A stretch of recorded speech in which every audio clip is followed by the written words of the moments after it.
Hello everyone, स्वागत है आपका एक बार फिर से मेरे यूट्यूब चैनल पे। आज की इस वीडियो में हम एक नया चैप्टर स्टार्ट करने वाले हैं। चैप्टर का नाम है प्राकृतिक संकट तथा आपदाएं।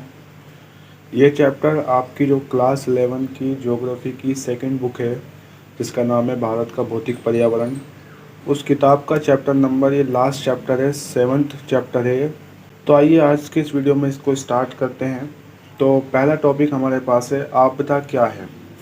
बेसिकली प्राकृतिक संकट तथा आपदाएं इस चैप्टर का नाम है। तो इसी से रिलेटेड चीज़ें इसमें जानने को मिलेंगी हमें। पहला टॉपिक हमारे पास है, आपदा क्या है या आपदा किसे कहते हैं। ठीक है, तो आपदा किसे कहते हैं। आपदा अक्सर एक अनपेक्षित घटना होती है जो ऐसी ताकतों द्वारा घटित होती है जो मानव के नियंत्रण में नहीं है। देखिए, आपदा का मतलब क्या है, सिंपल लैंग्वेज में समझो, यानी कोई ऐसी घटना जिसको लोग पसंद नहीं करते। जनरली अगर देखा जाए, ऐसी घटना जिसको लोग जनरली क्या नहीं करते, पसंद नहीं करते। जैसे एग्जांपल के लिए भूकंप हो गया, ये एक आपदा होती है। ठीक है, इसी तरह ज्वालामुखी विस्फोट हो गया, सुनामी हो गई, ठीक है, बाढ़ हो गई। ये क्या है, इन सभी को हम क्या कहते हैं, आपदा कहते हैं। और इनको आपदा इसलिए कहते हैं क्योंकि इनको कोई भी बंदा पसंद नहीं करता। तो आपदा किसे कहते हैं, आपदा ऐसी घटना होती है, ऐसी अनपेक्षित घटना होती है जो ऐसी ताकतों द्वारा घटित होती है जो मानव के नियंत्रण में नहीं है। और ये जो आपदाएं होती हैं, ये मानव के कंट्रोल से बाहर होती हैं। यानी कहने का मतलब ये है कि भैया इनको मानव अगर चाहे भी तो भी इनको कंट्रोल नहीं कर सकता।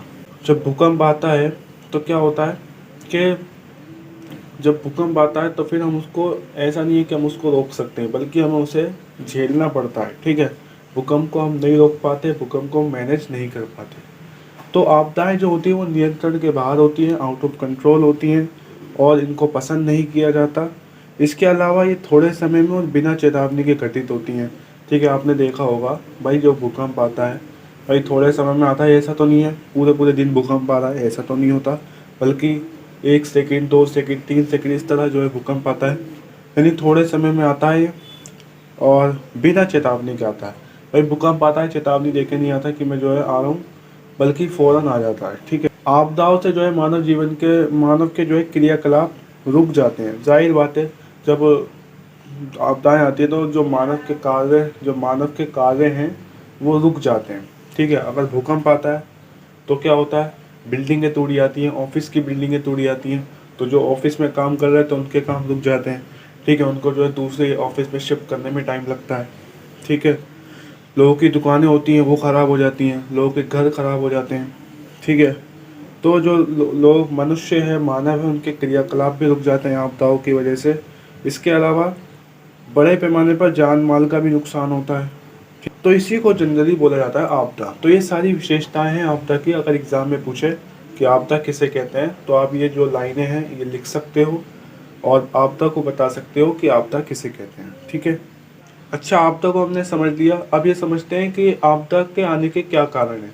यानी आपदा आखिर आती क्यों है, भूकंप आता क्यों है, क्या कारण है, क्या मनुष्य इसका कारण है या ये प्राकृतिक रूप से होता है। ठीक है, क्या ये हमारे हाथ में है, क्या इसको कंट्रोल किया जा सकता है। इन चीज़ों के ऊपर चर्चा करते हैं थोड़ी सी। देखिए, सबसे पहले ये समझते हैं क्या कारण है, बेसिक कारण क्या है आपदाओं का। देखिए, आपदाएं जो होती है वो, इसका जो बेसिक कारण है वो प्रकृति ही है। यानी प्राकृतिक रूप से ये चीज़ें होती हैं जिनकी वजह से इनको प्राकृतिक आपदाएं भी कहा जाता है। यानी ये चीज़ें प्राकृतिक रूप से होती हैं, यानी इन पर हम कुछ कर नहीं सकते। ठीक है, भूकंप जो आता है वो प्राकृतिक रूप से आता है, अपने आप आता है। इसी तरह ज्वालामुखी फटती है, अपने आप फटती है। ठीक है, हमारा कोई काम नहीं होता, प्राकृतिक रूप से ये चीज़ होती है। ठीक है, बेसिक कारण प्राकृतिक है। लेकिन कहीं ना कहीं मानव जो है, मानव ने भी क्या करा, एक तरीके से मानव भी अब इसका कारण बनता जा रहा है। प्राकृतिक आपदाओं का मानव भी एक कारण बनता जा रहा है। मानव की जो गतिविधियां हैं वो प्राकृतिक आपदाओं की सुबेदता बढ़ा रही है। यानी प्राकृतिक आपदाएं लगातार दिन पर दिन बढ़ती जा रही हैं। किसकी वजह से, मानव क्रियाकलापों की वजह से। भाई प्राकृतिक रूप से तो क्या होता था कि साल में एक बार, ठीक है, 10 साल में एक बार, ठीक है, या साल में 2 बार जो है आपदाएं घटित होती थी कहीं कहीं प्राकृतिक रूप से। लेकिन मानव क्रियाकलाप जैसे जैसे बढ़ रहे हैं, जैसे जैसे मानव अपनी जो है संभावना बढ़ा रहा है, पहुंच बढ़ा रहा है, ठीक है, विकास के चक्कर में प्रकृति का अंधाधुंध इस्तेमाल कर रहा है, वैसे वैसे क्या हो रहा है, आपदाओं की संख्या लगातार दिन ब दिन या उनकी बारंबारता दिन ब दिन बढ़ती जा रही है। तो मानव भी एक कारण बनता जा रहा है प्राकृतिक आपदाओं का। तो आपदाओं की उत्पत्ति का संबंध मानव क्रियाकलापों से भी है। कुछ मानवीय गतिविधियां तो सीधे रूप से इन आपदाओं के लिए उत्तरदायी हैं। अब मानव क्रियाकलापों की वजह से किस तरह जो है प्राकृतिक आपदाओं की बारंबारता बढ़ रही है। देखिए, मानवीय गतिविधियां कौन कौन सी, जैसे वनों की कटाई। भाई, वनों को काटा जाता है, जंगलों को साफ किया जाता है ताकि उस ज़मीन का इस्तेमाल किया जा सके, वहाँ पर कोई फैक्ट्री लगाई जा सके, या वहाँ पे खेती की जा सके, या और कोई काम किया जा सके। तो वनों की कटाई से क्या होता है, वनों की कटाई से बहुत सारे नुकसान हैं। पर्यावरण प्रदूषित होता है, और भी कितने सारे नुकसान हैं उनको बताया नहीं जा सकता। ठीक है, वनों को काटने से बहुत सारे नुकसान हैं, ये समझ लो। अगर वनों को काटा जाता रहेगा तो प्राकृतिक आपदाओं की सुभेद्यता, प्राकृतिक आपदाओं की बारंबारता बढ़ती जाएगी। तो इसलिए वनों की कटाई करना, इसके अलावा ऐसी जगहों पर जो है ड्रिलिंग करना जहाँ जो ज़मीन सही नहीं है, ठीक। तो कहने का मतलब है कहीं ना कहीं जो मानव के क्रियाकलाप हैं, मानव की एक्टिविटीज़ हैं, वो कहीं ना कहीं आपदाओं का मुख्य कारण अब बनता जा रहा है। इसलिए कई बार होता क्या है, कई बार आपदाओं को दो प्रकारों में बांटा जाता है। आपदाओं को दो प्रकारों में बांटा जाता है। एक होती है प्राकृतिक आपदाएं और एक होती है मानवकृत आपदाएं। मानवकृत आपदाएं यानी कि जो आपदाएं मानव की वजह से या मनुष्य की वजह से उत्पन्न होती हैं, उनको बोला जाता है मानवकृत आपदाएं। तो कहीं ना कहीं, अब देखिए, मानवकृत जो आपदाएं हैं उनको कहीं ना कहीं रोकना संभव है। यानी मानवकृत आपदाओं को हम कहीं ना कहीं रोक सकते हैं, ठीक है, यानी उन पर कंट्रोल किया जा सकता है। लेकिन जो प्राकृतिक आपदाएं हैं, जो प्राकृतिक रूप से आती हैं, उन पर रोक लगाने की संभावना बहुत ही कम है, ठीक है। इसलिए तरीका क्या है, सबसे अच्छा तरीका यही है कि उसके असर को कम किया जाए, उसके प्रभाव को कम किया जाए, ठीक है। तो इसी दिशा में बहुत सारे ठोस कदम उठाए गए हैं पूरी दुनिया की तरफ से, ठीक है। भारत ने भी कदम उठाए बहुत सारे, अमेरिका ने भी कुछ ठोस कदम उठाए, इसी तरह देश के अलग अलग हिस्सों में अलग अलग कदम उठाए गए, प्लानिंग्स की गई। जैसे एग्जांपल के लिए अगर भारत की बात करें तो भारतीय राष्ट्रीय आपदा प्रबंधन एक इंस्टीट्यूट की स्थापना हुई है भारत में, जो कि एक तरीके से आपदा के ऊपर स्टडी करता है, ठीक है। इसी तरह जो ब्राज़ील देश है, उसमें 1993 में एक भू शिखर सम्मेलन हुआ। इसी तरह मई 1994 में जापान के योकोहामा एक शहर है, वहाँ पे जो है एक विश्व संगोष्ठी हुई। तो बहुत सारी मीटिंग्स हुई हैं, बहुत सारी देशों में प्लानिंग्स हुई हैं, ठीक है, सम्मेलन हुए हैं, कॉन्फ्रेंस हुए हैं। किसके ऊपर? आपदा के ऊपर, आपदा से निपटने के ऊपर, कि भाई इस क्या करें इस चीज़ का, ये हमारे कंट्रोल में तो है नहीं, तो क्या कुछ उपाय हो सकता है। क्योंकि इस दुनिया में, इस लाइफ में, वर्ल्ड में हर प्रॉब्लम का कोई ना कोई सॉल्यूशन तो होता ही है। तो इसलिए लगातार डिस्कस किया जा रहा है, और एक ना एक दिन ज़रूर इसका सॉल्यूशन भी निकल जाएगा। लेकिन अभी इतना समझ लेना ज़रूरी है हमारे लिए कि प्राकृतिक आपदाएं जो हैं उनका कोई भी एक तरीके से समाधान नहीं है, कोई भी सॉल्यूशन नहीं है। प्राकृतिक आपदाएं आती हैं तो उन पर रोक कोई नहीं लगा सकता, ठीक है। अभी के लिए इतना समझिए बस। अब यहाँ पे चैप्टर को आगे बढ़ाने से पहले एक और चीज़ क्लियर कर देता हूँ मैं आपको। प्राकृतिक संकट तथा आपदाएं, प्राकृतिक संकट अलग है और आपदाएं अलग है। कई बार हम क्या समझते हैं, प्राकृतिक संकट कोई आपदा समझते हैं, आपदा कोई प्राकृतिक संकट समझते हैं, जबकि दोनों में अंतर है। तो एग्ज़ाम में भी कई बार पूछ लेता है कि प्राकृतिक संकट किसे कहते हैं और आपदाएं किसे कहते हैं, तो इसको समझ लो एक बार। देखिए, प्राकृतिक संकट प्राकृतिक पर्यावरण में हालात के वे तत्व हैं जिनसे जन धन या दोनों को नुकसान पहुंचने की संभाव्यता होती है। क्या कहा मैंने कि प्राकृतिक संकट प्राकृतिक पर्यावरण में हालात के वे तत्व हैं जिनसे धन जन या दोनों को नुकसान पहुंचने की संभाव्यता होती है। यानी कहने का मतलब है, प्राकृतिक संकट का मतलब क्या है, यानी प्रकृति में ऐसी संभावना है, प्रकृति में, इन्वायरमेंट में, पर्यावरण में ऐसी संभावना है कि जिससे एक तरीके से जान माल का नुकसान हो सकता है, ठीक है, धन जन का नुकसान हो सकता है, यदि एक संभावना है, इसको बोला जाएगा प्राकृतिक संकट। एग्जाम्पल के लिए आप देख रहे हो लगातार पेड़ों की कटाई चल रही है, ठीक है। ओजोन परत है, ओजोन परत में लगातार क्या हो रहा है, ओजोन परत का क्षय हो रहा है, अवक्षय हो रहा है, ठीक है, यानी उसका ओजोन परत का जो होल है वो बड़ा होता जा रहा है। तो ये एक प्राकृतिक संकट है।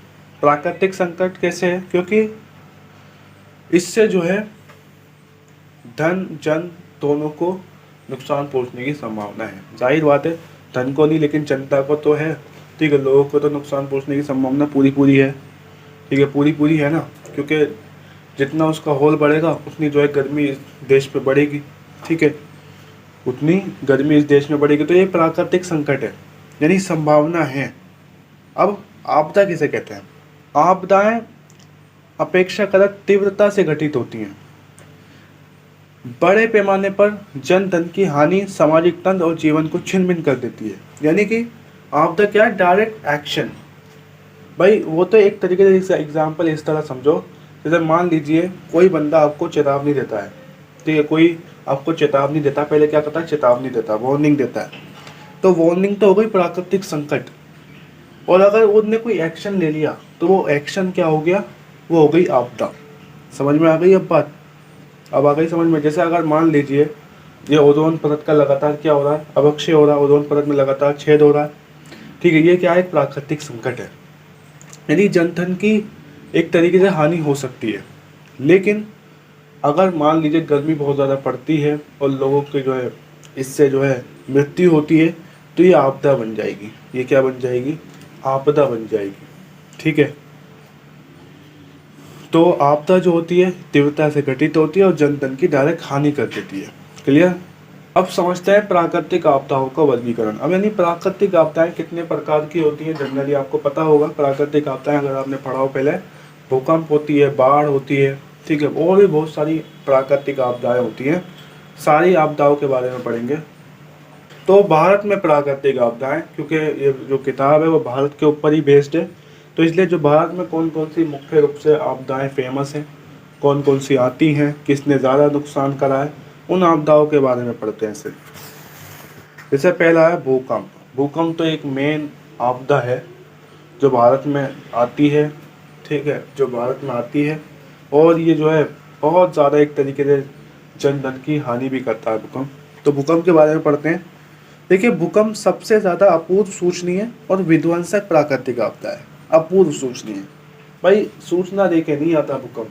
भूकंप कैसे आता है? बिना कहे आ जाता है, जब उसकी मर्जी होती है अपने आप आ जाता है। और एक विध्वंसक है, भाई विध्वंस विनाश कर देता है एक तरीके से। जब ये आता है प्राकृतिक आपदा, जब भूकंप आता है तो एक तरीके से सब कुछ तहस नहस कर देता है, कुछ नहीं देखता। ये नहीं देखता कि भाई कोई बच्चा पढ़ रहा है, ये नहीं देखता कि कौन क्या कर रहा है, नहीं, जब ये आएगा तो सबको ख़त्म करके जाएगा। तो भूकंप जो है क्या है, ये एक प्राकृतिक आपदा है, ठीक है। अब भूकंप का कारण क्या है, ये आपकी जो पहली वाली बुक है उसमें भी बता रखा है। यहाँ पे भी मैं आपको बता देता हूँ भूकंप का क्या कारण होता है। देखिए, भूकंप का जो बेसिक कारण है वो ये है कि जब जो हमारी धरती के नीचे क्या होता है, बहुत सारा लावा होता है, ठीक है, बहुत सारा लावा होता है। तो वो जो लावा होता है, जब कुछ ज़्यादा ही अंदर गर्मी जो है एक तरीके से उत्पन्न होने लगती है, यानी पृथ्वी के अंदर, पृथ्वी के गर्भ में जब कुछ ज़्यादा ही गर्मी उत्पन्न होने लगती है, तो क्या होता है, वो गैस निकलने की कोशिश करती है। वो गैस या वो ऊर्जा जो होती है वो गैस निकलने की कोशिश करती है। तो इसलिए जब कुछ ज़्यादा ही प्रेशर अंदर बढ़ता है तो वो जो ऊर्जा है वो निकल जाती है, और जैसे ही वो निकलती है वो ऊर्जा जो है ज़मीन से टकराती है, और जैसे ही वो ज़मीन से टकराती है वैसे ही भूकंप आने लगता है। इसको आप इस तरह समझो, जैसे एक कुकर होता है। कुकर जब खाना बनाया जाता है तो शुरू में क्या होता है, वो ठंडा रहता है, लेकिन जैसे जैसे हीट बढ़ती रहती है, ठीक है, प्रेशर अंदर बढ़ता रहता है, तो क्या होता है, वो सीटी के द्वारा जो है वो ऊर्जा निकल जाती है, ठीक है। बात आ गई समझ में? इसी तरह पृथ्वी के अंदर भी होता है, वो ठीक रहती है, लेकिन जैसे जैसे उसके अंदर ऊर्जा बढ़ती रहती है तो वो ऊर्जा निकलती है, और वो जो ऊर्जा निकलती है उसी की वजह से भूकंप आता है। तो भूकंप का मेन कारण तो ये है, ठीक है। अब भाई ये विध्वंसक है, विस्तृत क्षेत्र को प्रभावित भी करता है, भाई बड़े क्षेत्र को प्रभावित करता है, ठीक है। अब है इंडियन प्लेट प्रतिवर्ष उत्तर और उत्तर पूर्व दिशा में 1 सेंटीमीटर खिसक रही है। ठीक है, इंडियन प्लेट, देखिए अब ये तो पता ही होगा आपको कि जो है पूरी पृथ्वी जो है प्लेटों से बनी हुई है। ठीक है, तो एक इंडियन प्लेट भी है जो बेसिकली इंडिया की है। ठीक है, जिस पे इंडिया टिका हुआ है। तो वो जो इंडियन प्लेट है वो लगातार एक क्या हो रहा है, उसकी दिशा बदल रही है। यानी हर साल वो 1 सेंटीमीटर खिसक जाती है। हर साल वो 1 सेंटीमीटर क्या होती है, खिसक जाती है। उत्तर में स्थित यूरेशियन प्लेट उसके लिए अवरोध पैदा करती है। परिणाम स्वरूप इन प्लेटों के किनारे लॉक हो जाते हैं। अब देखिए, उत्तर में एक यूरेशियन प्लेट है और ये हमारी इंडियन प्लेट है। अब ये दोनों हैं एक तरीके से क्या है, एक चिपक चुकी हैं, लॉक हो चुकी हैं। ठीक है, और यानी कोई भी एक तरीके से मतलब गैप नहीं है दोनों के बीच में, बल्कि यूरेशियन प्लेट और इंडियन प्लेट आपस में मिल चुकी हैं। ठीक है, जिसकी वजह से क्या हो रहा है, ऊर्जा को निकलने की कहीं से जगह मिल नहीं पा रही। जो अंदर एनर्जी है पृथ्वी के अंदर, जब दोनों रास्ता उन्होंने बंद कर दिया यूरेशियन प्लेट और इंडियन प्लेट ने, तो क्या हो रहा है कि जो ऊर्जा है उसको निकलने का कहीं से मौका नहीं मिल पा रहा। ठीक है, तो अगर ऊर्जा संग्रह ज़्यादा हो जाता है नीचे, ठीक है, यहाँ पे किताब में लिखा है कि अगर ऊर्जा संग्रह ज़्यादा हो जाता है पृथ्वी के नीचे तो प्रेशर बढ़ता है। प्रेशर बढ़ने की वजह से ये जो लॉक है यूरेशियन प्लेट और इंडियन प्लेट का, ये लॉक जो है टूट जाता है। ये लॉक क्या होता है, टूट जाता है। और फिर क्या होता है, भूकंप आ जाता है। ठीक है, फिर क्या होता है, भूकंप आ जाता है।